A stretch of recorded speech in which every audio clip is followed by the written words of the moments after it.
Berikut adalah daftar pendeta suci atau RC yang dikenal berjasa besar dalam sejarah, spiritual, dan budaya di Pulau Bali.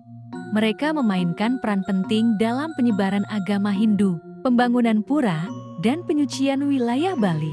Pertama, RC Markandeya, asal Indi, Jawa, Bali, membawa ajaran Weda dan konsep Panca Dhatu ke Bali, menanam logam suci di Gunung Agung Pura Besakih, mendirikan beberapa pura penting seperti Pura Gunung Lebah Ubud. Kedua, Danghyang Nirarta Pedanda Sakti Wawuro, asal Majapahit, Jawa Timur, mendirikan dan menyucikan Pura Uluwatu, Pura Rambut Siwe, dan banyak pura di pesisir Bali. Pencipta Kidung Suci dan penyebar ajaran Dwi Jati di Bali, mengajarkan tatwa dan etika dharma secara mendalam. Akhir hidup, moksha di Pura Uluwatu. Ketiga, Empu Kuturan, asal Jawa, Raja Airlangga, mengajarkan Trimurti, Trihita Karana, dan sistem Dasa Pakraman, menyatukan sekte-sekte Hindu yang berbeda dalam sistem kepercayaan Bali, mendirikan Pura Samuan III di Gianyar sebagai simbol pemersatu. Keempat, Empu Baradah, asal Jawa, guru rohani Raja Airlangga, ahli dalam ilmu spiritual dan pembagian wilayah suci, disebut dalam kisah Calon Arang sebagai tokoh suci yang menetralisir energi negatif.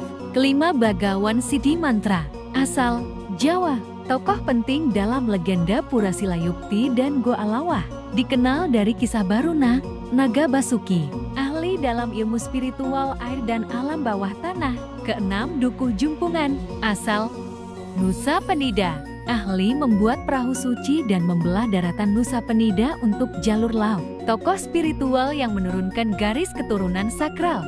Ketujuh, Dukuh Gede Terunyan, wilayah pengaruh Desa Terunyan, Kintamani, Bali, pendeta suci yang menurunkan sistem spiritual Bali Aga, ajaran menjaga keseimbangan antara manusia, roh leluhur, dan alam melalui ritual kematian, taksu alam, dan pemujaan roh. Kedelapan, Nempu Nijaya, asal Jawa, salah satu pendiri Pura Luhur Batu Karo, membawa tradisi Siwa Sidanta ke Bali.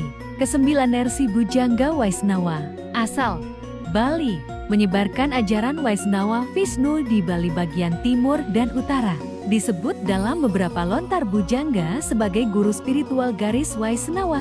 Kesepuluh, Pandita Dukuh Tapak Dara, lokasi sekitar Gunung Abang, pendeta penjaga jalur tapak suci, jalur pendakian spiritual, dikenal hanya muncul dalam kondisi-kondisi mistis, memberi petunjuk dharma, cerita rakyat, sering muncul sebagai sosok berjubah putih dengan tongkat bercahaya. Ke-11,